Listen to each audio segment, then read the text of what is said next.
Immigration. Let's talk about it. In the last 2 years, our population has grown really fast. Canada's population hit 41 million, seeing fastest growth in more than 60 years. It's like baby boom fast. And increasingly, bad actors like fake colleges and big chain corporations have been exploiting our immigration system for their own interests. So we're doing something major.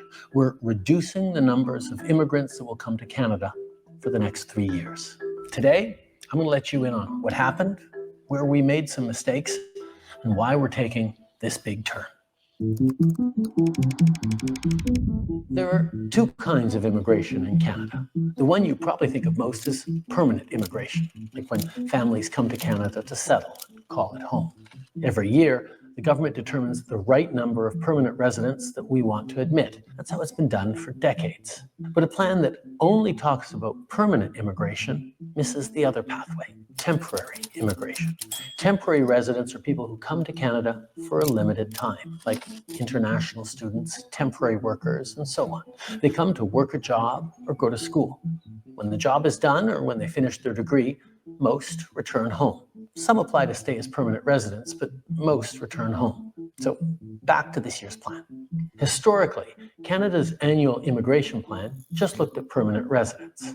The number of temporary students and workers that we admitted each year was left to the demands of the economy. It was usually a small proportion of our population, so it's never been a part of the long-term immigration plan. But after the pandemic, our economy came roaring back quickly. We needed a lot of workers fast.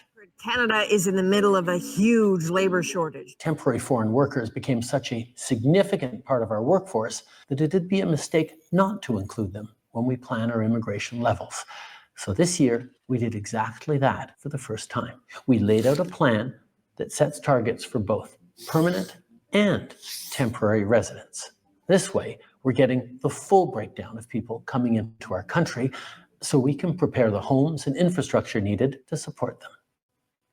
Like I said, immigration is based on demand. When we set our targets, we look at every province and territory.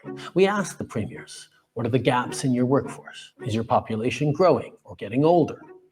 I think overall immigration is a good thing, but over the last few years, I think immigrants mainly came from one or two countries, and I think that is the problem.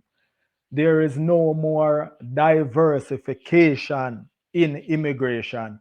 And I think immigration should be diversified. You should have immigrants coming into Canada from many different countries. And I think over the last couple years or so, is only one or two countries.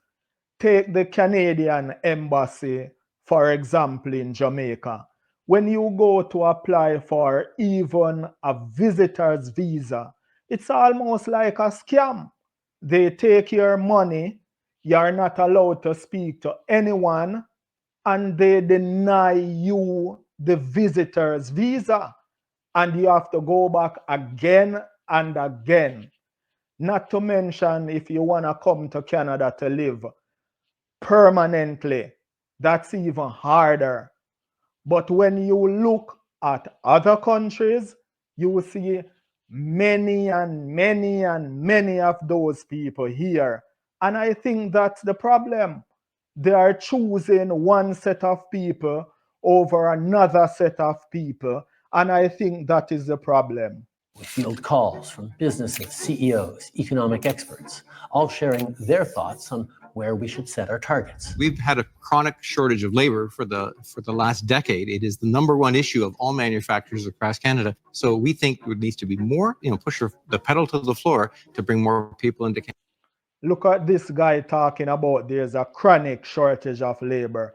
These guys only want immigration to get cheap workers so they make more profits. He's just advocating for the factories and stuff like that. This guy doesn't really care about immigration. Ontario is facing a generational labor shortage. 380,000 jobs are going unfilled. is another one. These guys only want immigration so that their friends can make more profits. They don't really care about immigration. It's no surprise that every sector has different wants and needs when it comes to immigration. But after the pandemic, they all came to us with the same message. After 2 years with closed borders, we need more people, more workers, fast. So look at it. He's gonna stop immigration now. What's gonna happen next year when Trump gets in power in the United States and all those people are running to the Canadian border? What's gonna happen then? He's talking about immigration from like the Caribbean and those other countries. What's gonna happen then when those people start storming over the border next year? So we brought in more workers. It was the right choice. It worked. Our economy grew. Restaurants and stores reopened. Businesses kept running.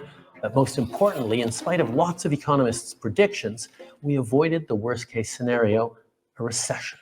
But some saw that as an opportunity to profit, to game the system.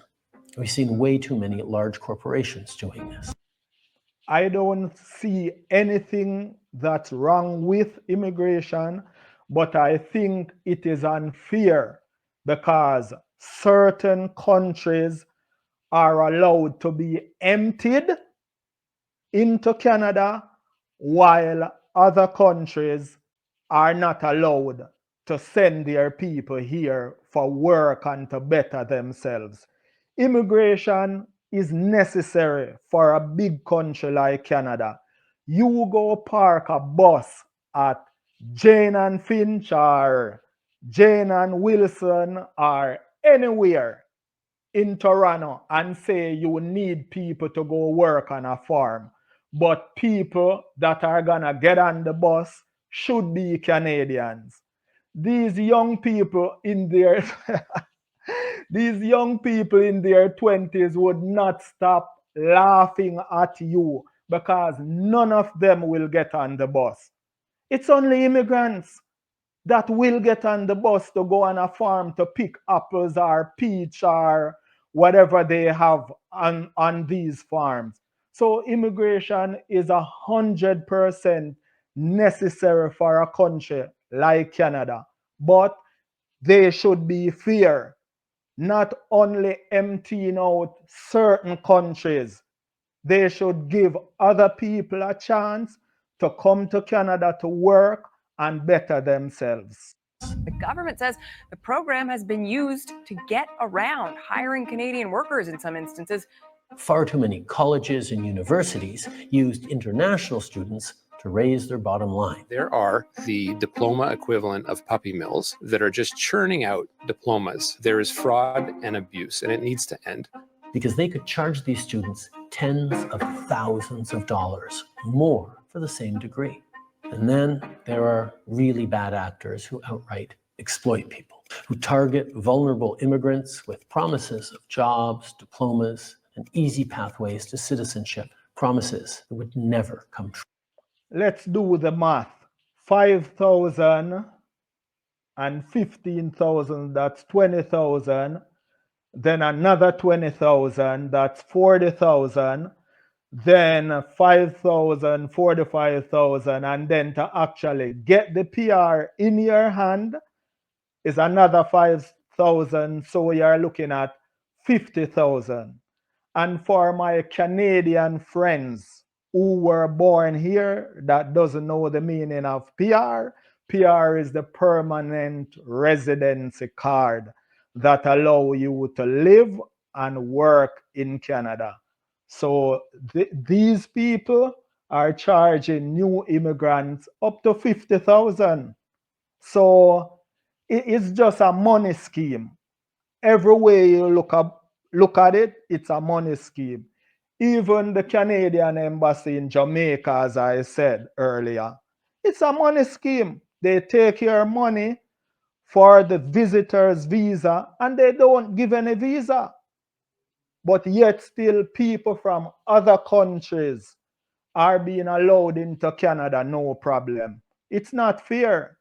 Looking back, when the post-pandemic boom cooled and businesses no longer needed the additional labor help, as a federal team, we could have acted quicker and turned off the taps faster. Now, it is time to make the adjustments to stabilize the immigration system that we need and get it working right for Canadians for right now. And if they don't address this child care thing, where people can afford to have babies, immigration will never stop. Immigration will always be needed for population growth in Canada. People can't afford to have children, so they get these adults that other countries grow and educate and keep healthy to come and work in Canada. So it's a beneficial thing for Canada. So unless they're gonna address child care, among other things, immigration in Canada will always be necessary. But I want it to be fair. They should allow people from across the world who wants to come here to be given a fair chance to come here, and not selecting people from other countries and turning down people from other countries. And that is my issue with this immigration thing.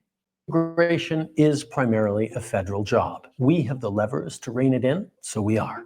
This is a big change, a major cut to immigration, reducing permanent immigration levels by at least 20%. A new string of measures to clamp down on temporary immigrants. That means a decrease in international students, temporary foreign workers. Canada's new immigration plan is straightforward. Lower the number of new immigrants coming into Canada, both temporary and permanent. We're prioritizing permanent residents with the skills we need, like healthcare workers for our hospitals and construction workers who will build more homes. And those temporary residents who are already in Canada, some will apply to stay in Canada as permanent residents. Since they're already here, established and working, the added pressure put on communities is very... Look at even those status for all guys. They have been fighting for years to get status to be allowed to stay in Canada and work. These guys are not lazy. A lot of them come to Canada as farm workers, and now they want to live and work in Canada, and they are having a hard time. So it needs to be looked at for sure, this immigration thing. Low. Or they'll leave Canada when their temporary residency expires, reducing our population. Some temporary residents may turn to our asylum system when their visa expires as a shortcut to stay in Canada. Those claims will be analyzed and processed, and if their claim fails, they'll be sent home. Between the amount of people coming and going, we'll effectively pause population growth for the next 2 years. Then from 2027 onwards, it'll balance out and slowly start increasing again at a sustainable pace. In fact, that gets us back to the population growth path we were on before the pandemic. This pause is going to give our economy and our communities the chance to catch up with things like our plan to build millions more homes. That's not stopping, but now we'll have a little more breathing room as we build.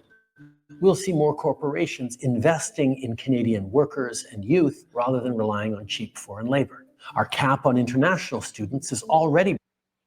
That's a good thing. Wages should go up and rent should go down. Bringing rental prices down in big cities, and as we keep that cap in place, rents will keep coming down. We're making the system work for Canadians and for newcomers, rather than for the big box stores, chain restaurants, immigration consultants, and sham colleges that exploit it. Immigration is a great thing, and we're lucky that so many people dream of coming to our country. Fulfilling that dream depends on having a good job, a decent place to live, and health care that you can access when you need it. We have to make sure our population isn't getting out ahead of those things. People, leave your thoughts below. Please share, subscribe, watch another video. Always want more, and I will catch you in the next one. And again, immigration is a good thing, but it should be fair, and they should equally, the federal government should equally allow people to be here in Canada, and not only a certain group of people. They should allow immigration equally. And that is my take on it. Leave your thoughts below.